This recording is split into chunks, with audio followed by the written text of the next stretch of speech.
Everybody, ooh, you have helped everybody. That's very great karma. Very good. So, I always want to keep these talks just on meditation, nothing else. So that's the heart of what we're doing here. There's so many other talks and so many other subjects, but when it comes to meditation, this is what we're spending our time doing here. And when you focus on this one subject, it really helps the mind get into these deep meditations. But of course, as you all know, that sometimes these problems come up in the meditation. It's not just as easy as it sounds. It would be easy if you could just do the letting go, but there's something which is very difficult that we just sometimes can't let go. Now, one of the problems with letting go and allowing the mind to be peaceful is when you start meditation, the mindfulness is not strong enough. So basically you can't see what's really going on, which means at the beginning of a meditation it can be quite hit and miss until the mindfulness gets strong enough to be able to see the controls of your mind and know exactly what you're doing. And so, you need to be still to get mindfulness, but you need mindfulness to be still. And that is a bit of a problem. So because of that, we do have very many skillful means. And these skillful means keep you still enough so that you can really be very mindful. And when you're very mindful, you don't really need those skillful means anymore, because you can see very clearly what's happening, and it becomes very easy to let things be and not to do anything. So some of those skillful means I've already mentioned to you, but today I wanted to put them into a more focused perspective.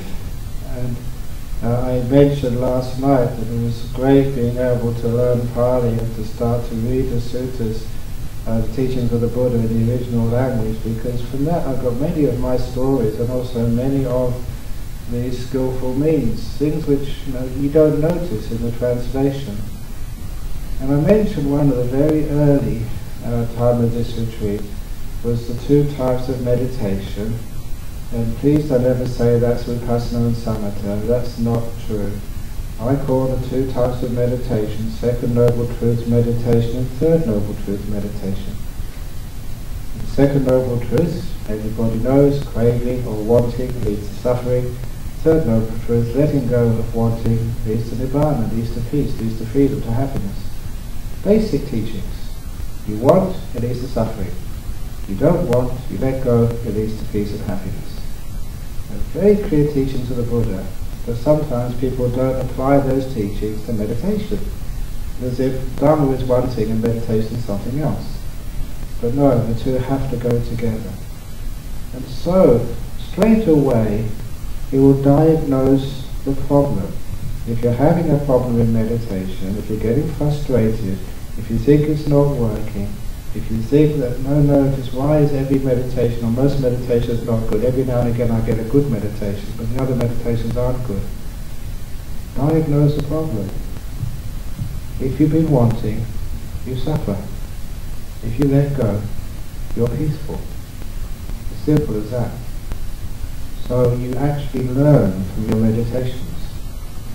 If it's not going according to what you want, if you're suffering, if you're frustrated, if you're getting bored, you get intense, diagnose. That's the symptoms.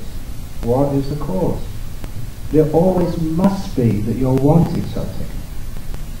Now, one of the common problems with people meditating here is that many of you have had one or two really nice experiences, and you can't get them back again, and that really sucks.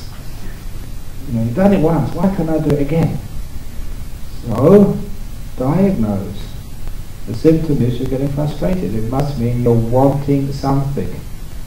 It is quite clear what you want. You want that experience back again. Even wanting very wonderful, noble things is still wanting and causes you suffering.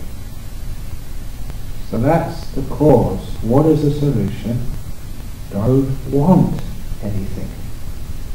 So whenever you're doing any meditation and you're not happy, you're not content, it's not working, it must mean you're wanting something. Find out what that is and stop it.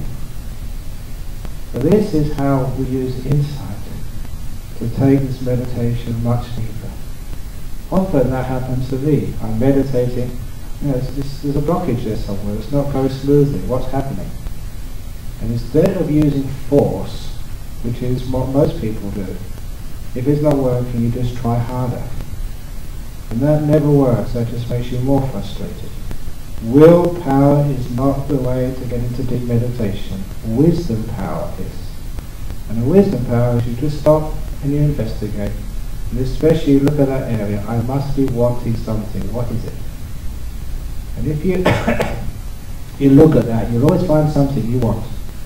When it's that new experience, or you want to sort of have the meditation finished because you're a bit fed up, you want something, you want peace, you want insight, you want something or other. Why don't you see that and stop it? The blockage vanishes. And it's a strange thing, there's a common experience, that as soon as that happens, you see what the problem is, immediately it disappears. And you go to the next level of stillness. Almost immediately. Once you can see it, it vanishes. And you go deep.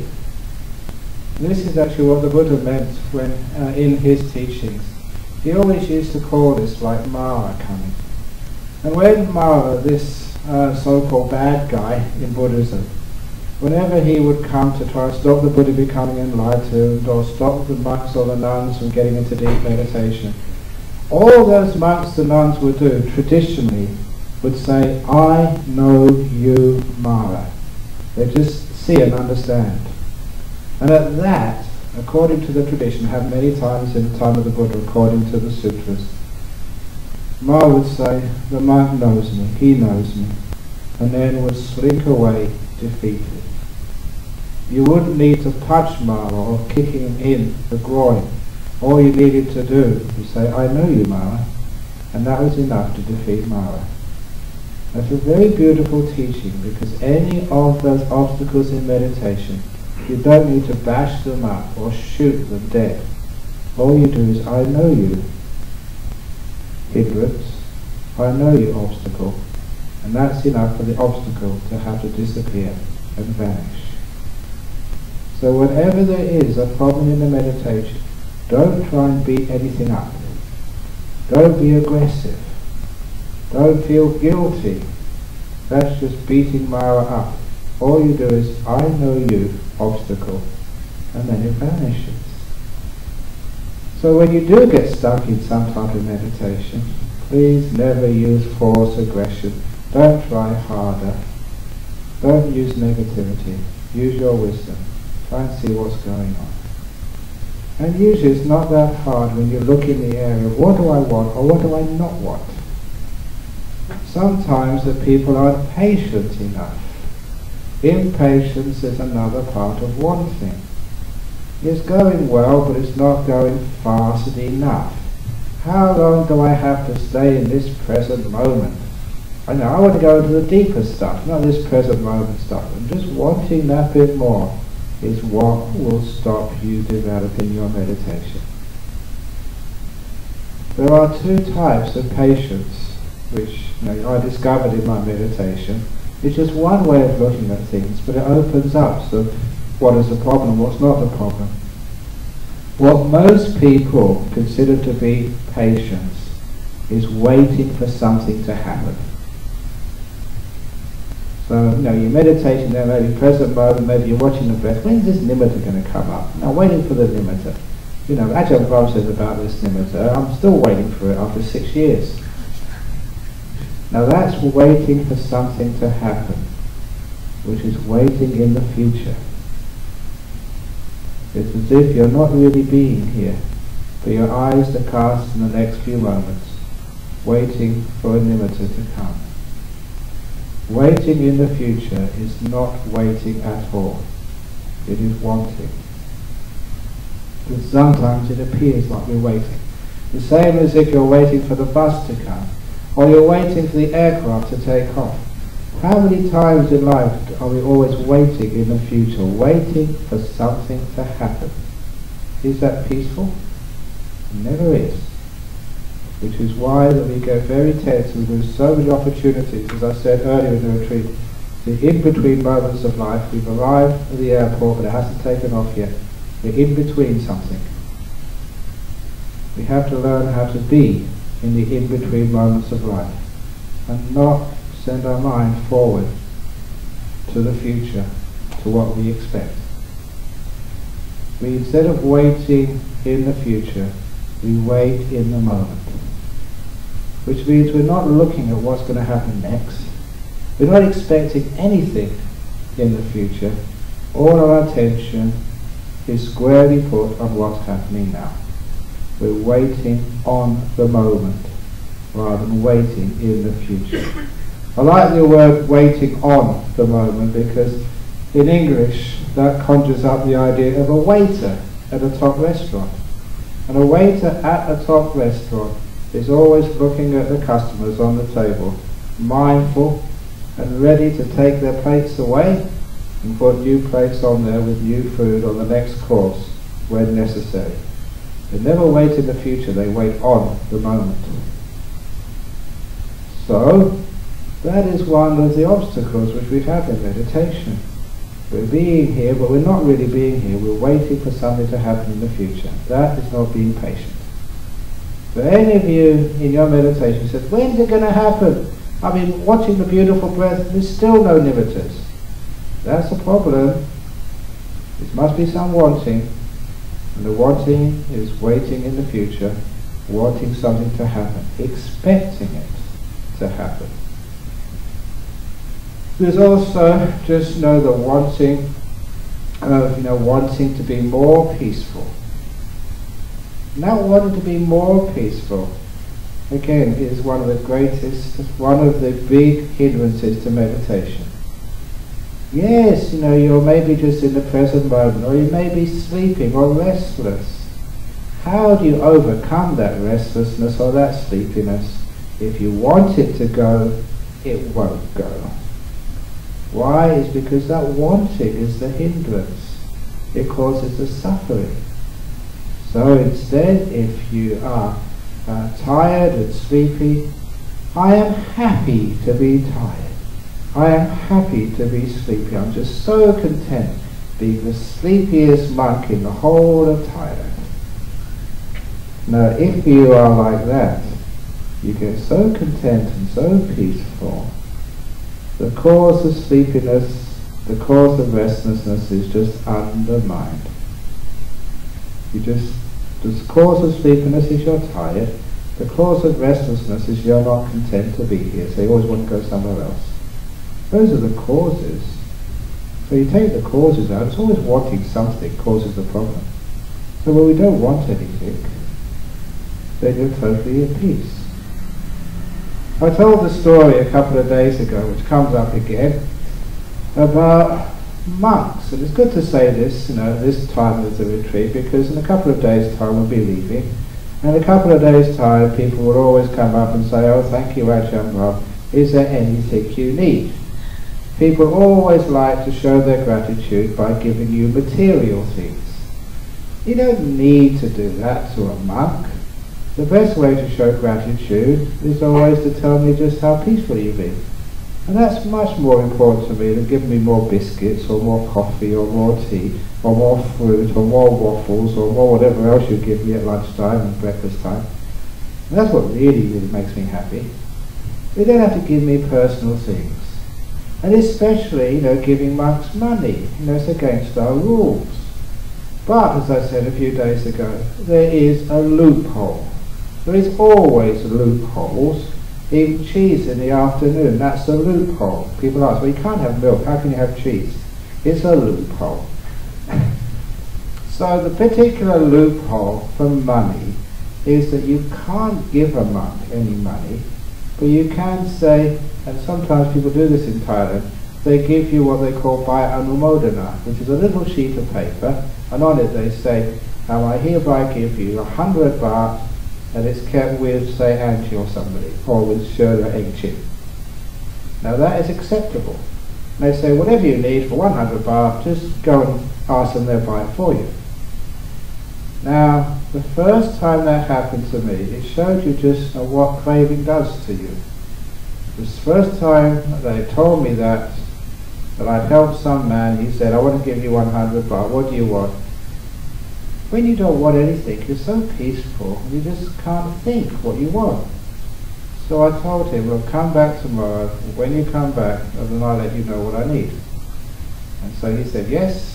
He was going to come back the next day. He gave me overnight to think what I needed for 100 baht. Now that's not that much these days, but this was about 35 years ago, so isn't that quite a large amount of money? And as I was in my room that night, I got out a piece of paper, and I think actually, quite accurately, it was the cover of a mosquito coil. You know, this little paper, because we didn't have much paper then. So I wrote the first thing I needed was actually an exercise book, things to write on. It really were poor monks in those days. I needed an exercise book to write on. And I was writing with a pencil, and it was very hard to write with a pencil, so I asked for like a biro pen. It's a simple one, the sort of things which you take for granted these days. So that was number 2 on the list, a biro pen.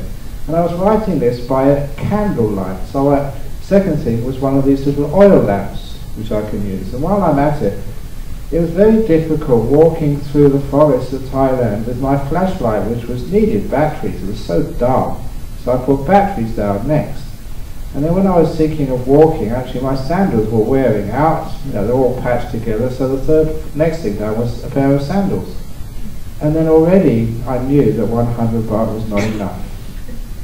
And that's when it got very difficult, because I couldn't cross any one of those things off the list. Once I thought about them, I wondered how I'd ever survive without them. They were now necessary. And I kept on going, and soon I couldn't take anything else off the list, but I kept adding more things on the list. And it was impossible to take things off. And soon 1,000 baht was not enough, until I realised what was going on. So I literally screwed up that piece of paper and I threw it in the spittoon. When that man came the next day, I said, never ever do that to me again.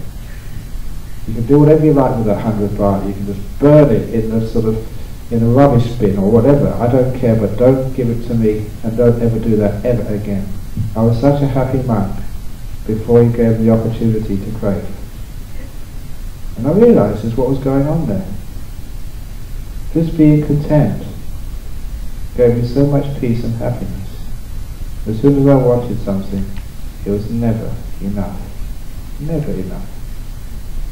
That's the trouble. So here in meditation, how much is enough in meditation? The trouble, isn't it? You get sort of the beautiful breath, they're wonderful. But then you want nimittas, it's not quite enough. You get nimittas, it's beautiful, like, no, I want first jhana. You get first jhana, it's still not enough. You want second jhana. Second jhana, it's still not enough. You want fourth jhana.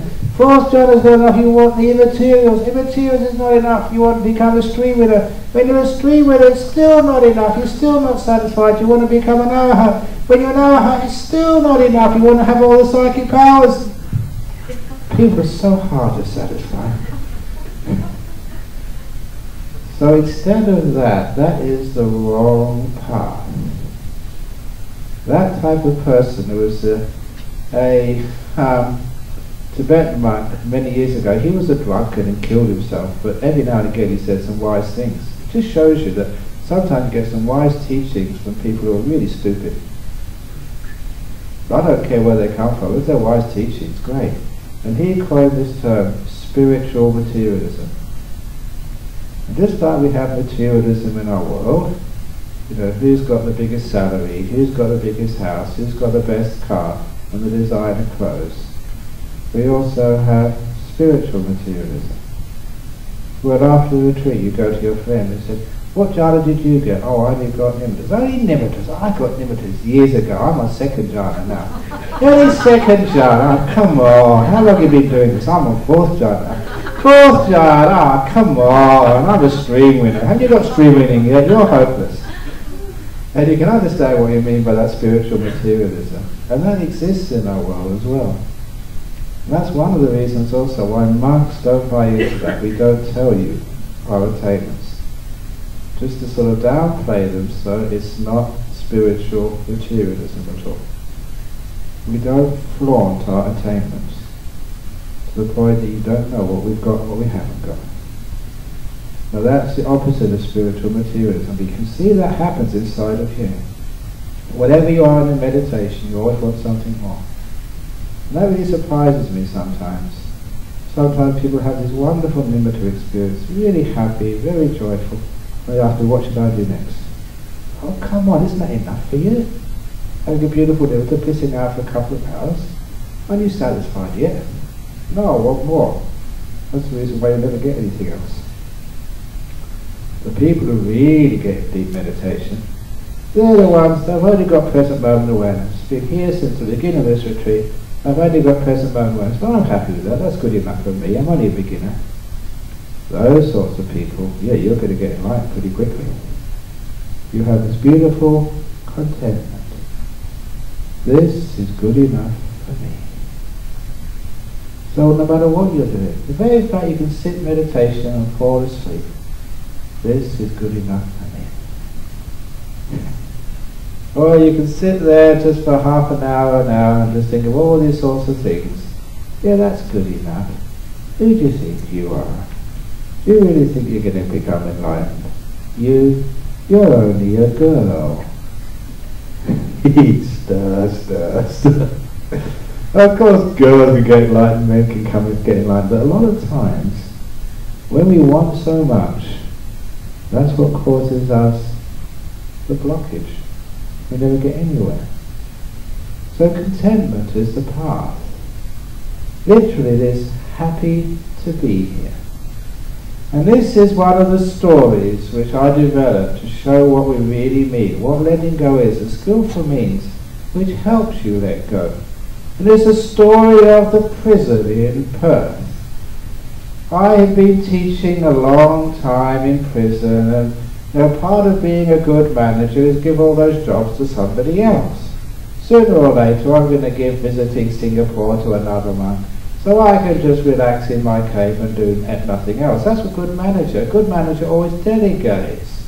And when they delegate to this monk or that monk, so they can have an easy time in the future. So that's me. When I get to another 5 years or 10 years, I'm going to take it easy. And I'm going to send all my other enlightened monks to come to Singapore or to Phuket. They can teach the retreats. Isn't that a good idea? Are you attached? But anyhow, when I gave up the job of teaching in prisons to one of the monks, it was a new prison, and people being people, the prisoners after a while in this meditation group, they asked him to stay behind a little bit longer. And so he did, and they gave him some cheese and chocolate and a cup of tea, and they wanted to chat with him. You know, like sometimes even me, just want to chat, not about Buddhism or meditation, just have a chat to see what's going on, to have friendship and fellowship. So they started talking, and the question came up, a common question in Australia for people who have not much understanding of Buddhism: what do you do in your monastery? What is your average day like in Bodhinyana Monastery, a Buddhist monastery in Australia? So he started reciting the schedule. He started with, well, we usually get up at 4 o'clock in the morning. Now those words, these prisoners inside the top security jail were really surprised. 4 o'clock in the morning, they said. Even murderers don't have to get up that time. And so the monk had to give the qualification. He said, well, it is optional, getting up at 4 o'clock in the morning, because you can always get up earlier if you want to, but not later. That's the only option. I said, well, what do you do afterwards? Now, can you watch the late night movie? I said, no, we don't have TVs in monasteries. We meditate in the morning. And they sort of looked at each other and nodded, yeah, okay, I expect so. That's what you're supposed to do, meditate. But then what do you have for breakfast? Now, some of you have visited my monastery in Perth. I don't get breakfast like I get here, with buffets, with everything you possibly could want, and even things you don't want, which people still give you. Over there, you just get like a cup, and you can put some cereal in. I usually get a little cup of porridge, and that's it. Oh, and a cup of tea as well. And I said, wow. Now in prison, these are Australian prisons, you can get whatever you like, a bigger buffet than you get here.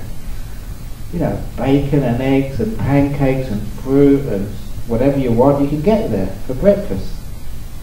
So all you get, all they give you, and then what do you do afterwards? And afterwards, the monks of Bodhinyana Monastery, we work. And even I work. Many of you have been there and seen me clambering on roofs, mixing concrete. I also get involved in working. It's actually what keeps me fit. And I insist on doing physical work with the rest of the monks. It's also, and it keeps me down to earth. You know, instead of always sitting up here above you guys, I'm right down there messing around with all the other monks. And also, I love doing that. You know, I've got some sort of attachment to concrete trucks. I'm not quite sure what it is. I think it's just like boys being boys. You know, they like getting in there, getting dirty and getting cement all over them. And that reminded me of this story that, you know, once I was just finishing mixing some concrete for one of the buildings over there, mixing it by whatever, a little cement mixer. And I was right in there, shoveling the cement in and sort of emptying it out and wheelbarrowing it to the side, and really getting dirty, really getting into it. It was really good fun, messing around with your friends, mixing concrete and laying it. When it was all finished, I mean, I really looked a mess. Now, I'm not the most neatly dressed person anyway, but now I took it to new levels. You know, I guess there was blocks of cement all over me, just really grey and dirty. And I was going to take a shower, but on the way I passed this Sri Lankan lady, who she must have been very high class because she was dressed in a very immaculate sari. And so many bangles, you've probably seen, you know, high class Sri Lankan ladies, so many bangles on her wrist, that literally it sounded like an ice cream truck coming in the distance. Dingle, dangle, dangle, dingle, that's what she sounded. And, you know, all makeup and everything else. And then I just happened to pass her, and she said, oh, I'm looking for Ajahn Brahm. Do you know what Ajahn Brahm is? Now, I might be messy, but I'm still very sharp. So I told her, Madam, if you go down to the dining room, he'll probably be there in a few minutes. Oh, thank you, she said. And I quickly went into the showers, had a quick shower, changed my robe, nice and clean. And I went down and talked to her for about half an hour. And you know, she was really impressed. She said, oh, that's wonderful. You're a really good and wise, kind monk. And your monastery is very beautiful, except for one thing, she said. I'll always remember this. He said, as I was coming here, I met one of your monks, and he was very badly dressed and dirty. And that's really inappropriate to have such a dirty, sloppy monk in your monastery. And I said, Madam, I understand. I will talk to that monk later. And I wasn't lying, because I did talk to myself. She didn't realise it was me. You know, because when you're really sloppy, you get some sort of ideas, and when you still put your robes on and tidy up, you look a different person. And that's really, really funny. But it showed actually how hard we work. And you know, even especially like people like Dania, she's the caretaker at Ajahn Brahm Meditation Centre. She's always taking photographs of me, putting it on the internet, because people don't believe it. They don't believe that, you know, a famous monk gets dirty and just get up there and fix roofs and paint and stuff like that. But no, I'll always do that, because otherwise, you know, I do that just to come down to earth, because sometimes you're given so much accolades and treated like a prince sometimes, or treated like a celebrity. And the best thing for a celebrity is to get down there and just get your hands dirty and get a few cuts on your hand, fixing sort of roofs. That really sort of makes you sort of, you know, one of the boys, instead of just some special celebrity. So anyway, that we work really hard. Now when prisoners in Australia heard that, they really said, wow, they would never get us to work that hard. They take it easy over there. So they were surprised how hard we work physically. And then lunch. They said lunch, again, not like here. In my monastery, and the same as in most places in the forest monasteries in Thailand, everything gets eaten in one bowl. You get a big bowl, and everything gets put inside of it. Everything. So you have the rice, or the potatoes, the curries, and the sweets go on top. So have you ever had spaghetti with custard on top? I have. Have you ever had curry with ice cream? If you haven't, try it at lunchtime today. I believe there's ice cream on offer. So get your curry and put a dollop of ice cream on the top. And then you know what it's like to be a monk. You haven't lived until you've had curry and chocolate ice cream. Are you upset about that? Could you do that? Why not? You don't know how it tastes, do you? You just assume it tastes disgusting. They're just assumptions, that's all. You don't know the truth. Ehi pasiko, come and see. Hakatang weditabo when you eat it. To be known every wise person by themselves. So try it today and you'll find out what I discovered. It is actually very disgusting. So that's what we get up to. That happened even recently. I forget what I put. It was actually ice cream on a pizza.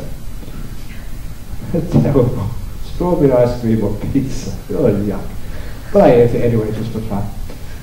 So that's what we eat. And they said, oh, that's terrible, because in prisons, even they said in solitary confinement, when you're naughty, they give you a tray in different compartments. So they do actually separate things out, but not in our monks' bowls. It all gets mixed up. And they said, what do you do after lunch? And they said, more meditating. I said, can't you play sport? Can't you play soccer or table tennis? Because I saw a few people playing table tennis. When I go back from here or from the cafe to my room, you pass the spire, there's a big table tennis place over there. I think there's no way that as a Buddhist you can play table tennis, seriously. You know, I've got so much compassion and kindness to people. I'd always hit it as high as possible so that people have the best opportunity of hitting it back. I never smash it, because that makes it too difficult for the other person. As monks we're just too kind and compassionate. That's why I told people that there's no way we could ever start a Buddhist soccer team. So please, the BF, don't start a Buddhist soccer team for the youth, because if you did start a Buddhist soccer team, it would have to be played according to Buddhist principles. Letting go. How many times have I told you to let go? Don't be attached to the ball. If the other team wants it, give it to them. It's called letting go. And if the other team can't score a goal, you score one for them. Oh, goal. Makes them happy. It's compassion. So Buddhist soccer teams always lose. That's why Thailand never does very well in World Cup soccer. Same as Singapore, there's too many Buddhists in it. They always let it go. So no, we don't play sport now. More meditation, maybe study. Oh, gee. I think that's the time the prisoner said, don't you get fed up with meditating? And the monk was honest, he said, yes, sometimes we do. But then what time do you have dinner? Because remember, these were Australians, they never knew about what Buddhist monks get up to. He said, we don't have dinner in the evening. The lunch is our last meal. Wow, that's terrible. So what do you do in the evening? I said, don't tell us. More meditation, oh jeez. What time do you go to bed? And many of you have been to see where I live. I don't have a bed. I sleep on the floor. I say the prisoners were just so surprised that everybody, even serial rapists, they all have beds. No one sleeps on the floor in prison. And actually at the end of that little discussion, the prisoners were so surprised at how austere a Buddhist monastery in Australia was compared to a prison. It's far tougher physically in a monastery than in any prison in Australia. But I'd never be afraid of being convicted of some crime I never did, because if I go to prison, I'll have a wonderful time. 3 meals a day, a nice bed to sleep on, nothing to do all day, to watch TV, do all sorts of stuff. So for me, going to prison would be like holiday. And if ever I wanted to do a retreat when I was in prison, punch one of the guards, you get 3 months solitary retreat. It's brilliant. Anyway, back to being serious again. one of the prisoners, they were listening to this, they were not the brightest of sparks in jail. One of them, they were listening intently to their friend saying how difficult it was physically in a monastery. And they had compassion and sympathy for their friend. So one of them actually, they said, classic line, "That's terrible in your monastery. Why don't you come in here and stay with us instead?" He was invited to stay in prison out of compassion for how he did in the monastery. And of course that went around the monastery, we all had a big laugh. But then I'd sometimes contemplate these things, and wow, this is really strange, it's true. Why is it there's this huge waiting list of people trying to join my monastery? Even you guys, trying to get into a monastery through retreat. It's almost impossible to get into. Well, you get into it, but it's very difficult. Why do so many people want to get up at 4 o'clock in the morning and just have these 2 meals a day and work hard and have hardly any physical comforts? Why is there such a big waiting list of coming to a Buddhist monastery and a big waiting list of people trying to escape from jail? What's the difference between prison and freedom? It became very clear to me, and this was a wonderful insight. A prison is any place you just don't want to be. It doesn't matter where that happens to be. I was once in this, I think it was a 6-star hotel in Japan. There was this big Buddhist conference, and because I was the leader of the Australian delegation, they gave this incredible room in this Japanese hotel. It was supposed to be 6 stars. And I was sitting in there, couldn't turn on the TV, couldn't use the jacuzzi, couldn't use the mini bar, couldn't do anything. And for a few moments I really started getting upset. I looked outside and there was some beautiful gardens, but I wasn't allowed to go outside. I had to wait for somebody or other. And I realised I didn't want to be in there. I want to be outside, or I want to be back in my monastery, in my cave, and just be able to walk around instead of being cooped up in this big hotel room. And I realised I was now staying in prison. A 6-star hotel room prison.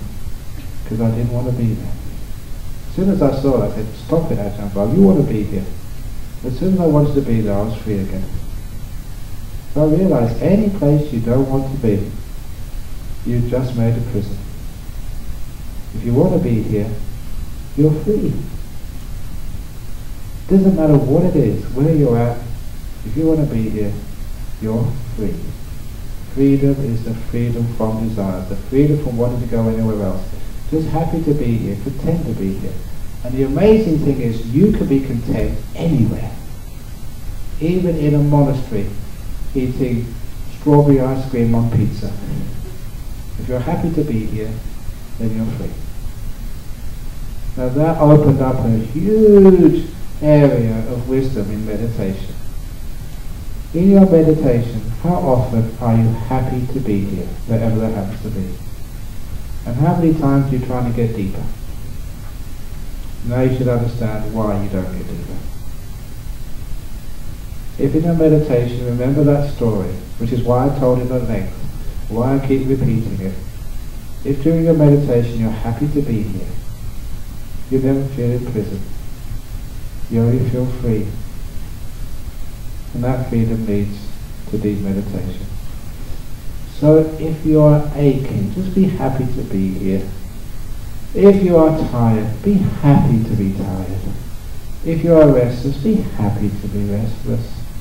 If you're just being able just to watch another breath, that's good enough for you. Be content. Just be happy to be here, wherever this happens to be. And then you find you have peace. And that peace is stillness. And then the nimittas come all by themselves. Simply because you put in the right causes of letting things be. I don't know how many of you have had experiences in your life. There are times maybe in your life you've got a free afternoon, and you're just happy to be here. You may be even in this retreat, this morning, this afternoon. You just don't want to be anywhere else in the whole world except just right here, right now. All those jobs and tasks you have in the future, I just forget about those. I'm just going to enjoy this moment. I'm going to enjoy this hour. I'm just not going to think about the future and all this stuff which I'll have to do later on. I'm going to be happy to be here right now. And you feel this beautiful sense of contentment. Great thing is that that contentment doesn't stay like that. It builds and builds and builds and gets super content and mega content and giga content. It gets more and more content. It builds. That's where you get the deep meditations from. So that is one of the 4 ways of letting go taught by the Buddha in his first sermon, the Dhammacakkappavattana Sutta. Freedom. Being happy to be here, wherever that happens to be. So whenever I get stuck in my meditation, okay, I'm really happy to be stuck. This is good enough for me. Ajahn Brahm, the great meditator, I'm just going to be happy just to be able to watch one breath. Jhana, forget about that. Because I'm happy just to be with one breath. It just becomes delightful breath very quickly. Okay, it's very nice. I'm just happy to be with a delightful breath. Just happy to be here. And the next thing which comes into my room is nimittas. I don't even want jhana. I'm just so happy to have a beautiful nimitta. It's just delightful. What more do you want in life than just to be with this gorgeous light? And when I'm like that, then jhanas, they just come. Because I'm happy to be here. Which means I don't go anywhere else. I'm still. I'm happy. And then you have all the ingredients for jhanas and beyond. So ask yourself in your meditation from time to time, am I happy to be here? Or have I just made a prison because I want to be somewhere else? If you want to be somewhere else, you've blocked the path of meditation. Even if you want to be in good places, you're still blocking. So to overcome those hindrances, I'm just happy to be here. That this is good enough for me. And that's a beautiful way of meditating. Another similar way of meditating, we already mentioned that meditating is a huge act of merit. But one of the reasons is because it's a way of giving. It's one of the other 4 ways of letting go taught by the Buddha. Chaga, giving, generosity. We did mention earlier that is it really generosity if you give a donation expecting acknowledgement? If you want sort of the nuns' monastery to be named after you, the Jimlen Chu Hall for the bhikkhunis, or that's Angie's, you know. And if she gives a big donation for that, it's not a donation anymore. You're getting something out of it for yourself. It is just another business deal. And that's why if ever you come to the forest monasteries, especially the monasteries which I look after, you will never ever see a list of donors. We will not acknowledge you. The reason is because we don't want to destroy your generosity. People give a donation, I know who they are, but no one else does. Simply because it's not generous if you're just buying advertising rights for your family or for your name. That's what it is when you put a plaque on. Dear Yupa, darling room. That's not generosity, is it? It's advertising, look, it's me, I gave this great donation, yeah. That's not really what generosity is. Generosity expecting nothing back in return. That's called letting go. So you'll give your body and mind to meditation, expecting nothing back in return.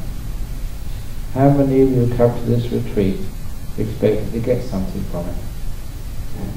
If you did, you'd only get frustration and disappointment. But if you come here expecting nothing, you just want to give this time to meditation as your gift to the Buddha, Dhamma and Sangha. It's a way of making merit for your parents or whatever, you're deceased. I'm just going to meditate just for this. My act of giving. I don't want anything back myself. Then you find it works. If you give expecting something back, it's not letting go. So that way, that's what I often do. I meditate and say, I'm not going to try and get anything from this meditation. It's my opportunity, especially in the morning or in the evening, for me just to sit here. Just sit here just to give you inspiration, that's all. I don't want anything back for myself. That's real giving, a real letting go. That is what takes you with these deep meditations. So there you see some really skillful means for overcoming the problems in your meditation. Ask yourself if there is a blockage, what do I want? When you find out, stop it. Ask yourself, am I happy to be here? Or do I want to be somewhere else? Even good places. If you want to be somewhere else, there's no way you can be peaceful. So you change your attitude. Oh, this is good enough for me. I'm just going to be happy to be here. And then you get very, very deep. And lastly, you just give, expecting nothing back in return. You're giving this hour to meditation, and for once you're not doing something to get something. You're not working to get a check. You're not sort of working hard for the benefit of all sentient beings. You're doing it for no reason at all, just for the sake of doing it. I'm just meditating, just to meditate. Not trying to get anything out of it. Not trying to get jhana, not trying to get enlightened, not trying to get peace, not trying to get rid of my defilements. Doing nothing. Then your defilements disappear. Those are the ways of letting go. Skillful means. But those of you who've got great mindfulness and wisdom realize that what you're really letting go of is this control and this driver inside. So imagine yourself driving a car and taking your hand off the steering wheel, your feet off the pedals. That's letting go. Letting go of the driver, the controller, this person inside who just wants to attain things. When that person disappears, then all the letting go happens. So see if you can do that. You'll come back again afterwards, unfortunately, but while you're meditating, just disappear. Take an hour off. Take an hour off your life, so you don't have to be responsible at all, and see what happens. Basically, taking an hour off from your suffering. You get so peaceful and so happy. And all those beautiful states of meditation, they come to you. When you want them, they never come. When you let go, just happy to be here, just totally content, just giving your time to meditation, not expecting anything. Waiting in the moment, not waiting in the future. Then it all comes together, and then you understand how to meditate. Totally different than any other human activity. It's not like going to work or going to study, where you work hard and you get results. When you don't work hard, you don't do anything at all. When you let go of all of this, stop controlling, stop doing things, then it happens. A great skill and beauty and miracle of meditation. Okay, I've been rattling on for a while. I don't want to get anything out of this, so I don't know if you did. But are there any questions from the floor, from the chairs, before I look at some questions in the box? Okay, I'll do a couple of box questions, or basket questions first of all. There's one just over here. Here we go! And then in a couple of minutes, maybe 10 minutes, we'll have toilet break. Food for the heart. Hey? You haven't had lunch yet. What is food for the heart? Food for the heart. A love? Oh yeah. Oops. I don't know whether I should read this out. It says, food for the heart. A love letter for Ajahn Brahm. Should I read this out? Here we go. To our dearest Venerable Ajahn Brahm, I write this note with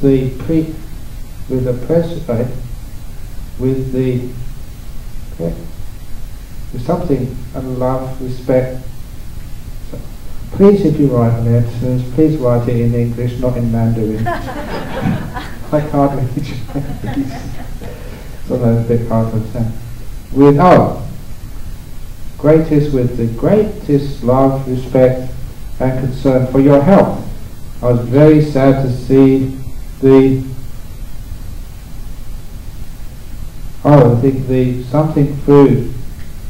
something on your plate this morning. Oops. And realize why you have a weight problem, which has not caused a health problem.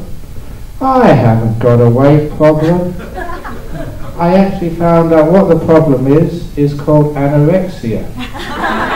It's true because Once I looked that up in a dictionary.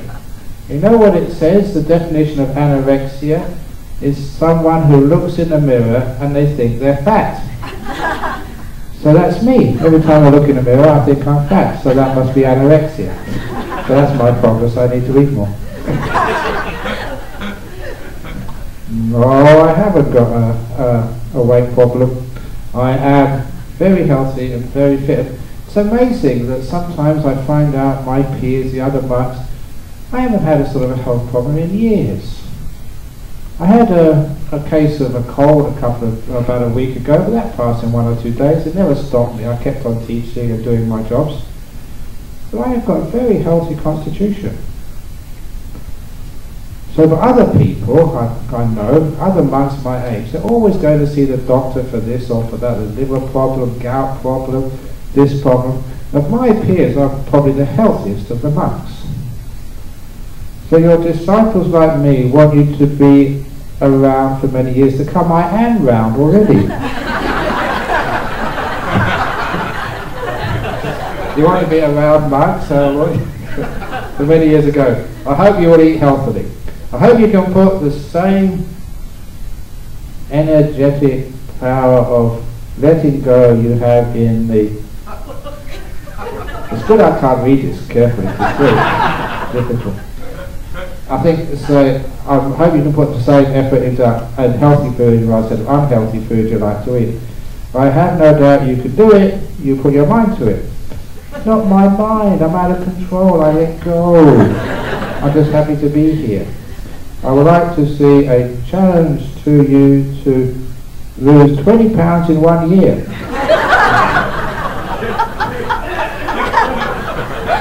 I have lost many pounds.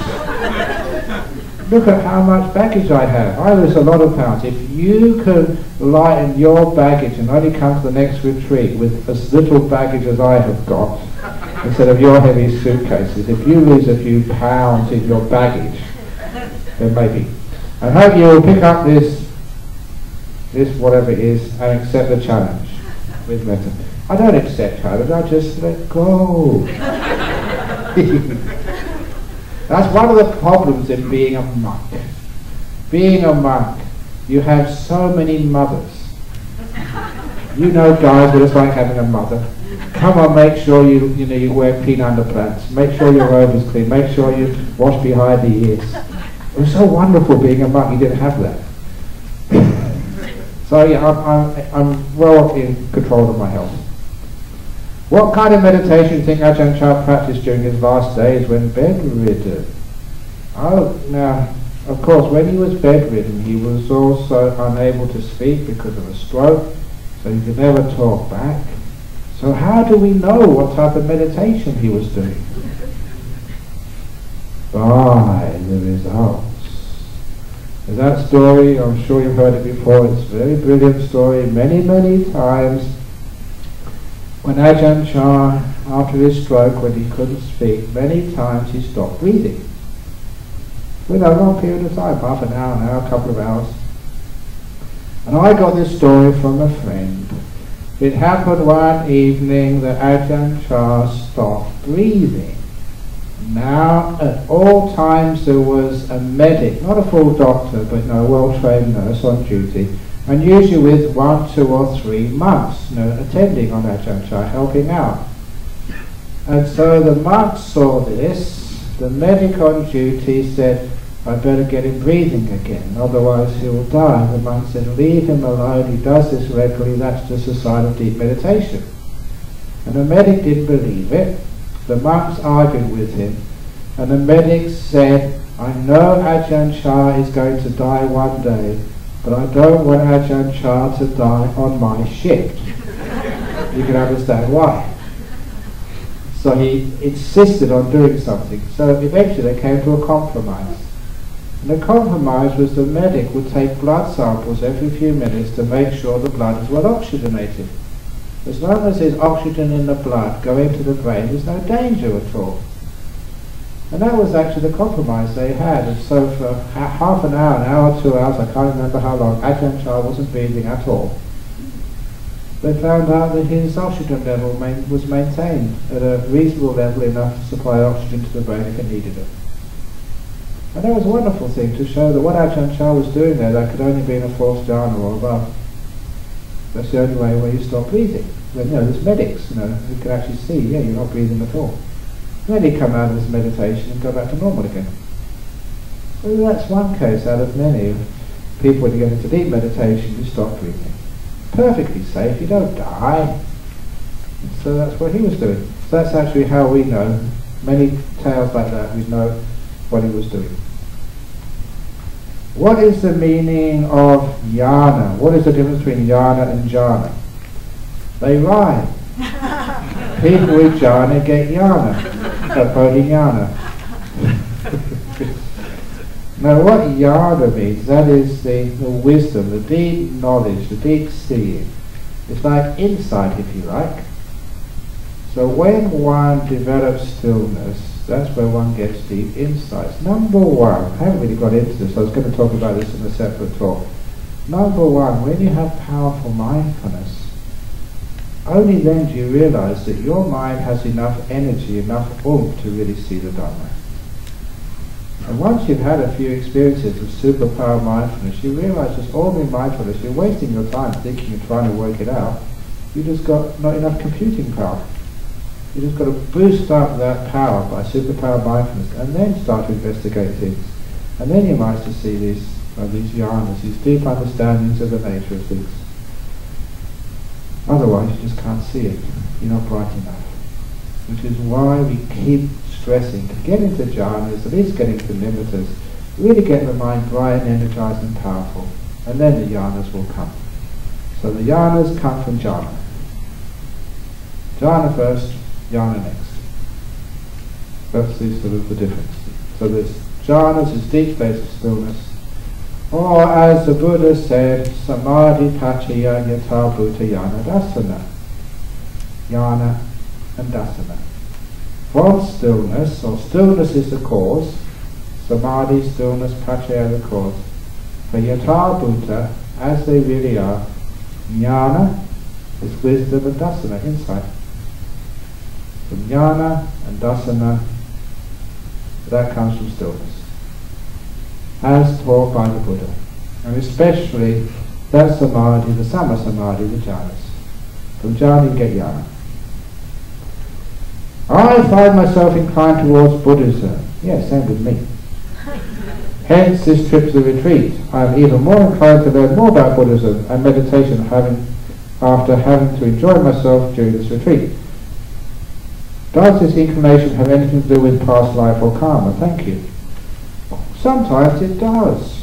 Because certainly for myself and for many other people, when I first read my first book on Buddhism, it didn't convert me. I just realized I already was a Buddhist. I'd already had been a Buddhist, but I didn't really know about it because no one told me what Buddhism was. So I realized the first time I read a book on Buddhism, hey, that's me, that's who I am. It was like a discovery of your philosophy, inclinations and understanding of life. So for me, obviously it was from previous lives, just rediscovering something I'd known deep inside my mind, but hadn't come out because I hadn't had it brought forward because the culture I'd grown up in, couldn't even spell Buddhist. Or sometimes they call it Buddhist. Actually, even our president this year keeps calling it Buddhism. No, it's Buddhism, not Buddhism. So that sounds too much like voodoo. Buddhism. But anyhow, so that's what happens to me. So if you're inclining towards it, it's quite likely it's because you're remembering something which you know deep in your mind from previous lives. You've been here, done it before, and it's a great recognition, a great sense of peace and happiness, like coming home. I did say we'd have a toilet break, so let's have a toilet break now, and then afterwards come back for a few more questions and then a meditation.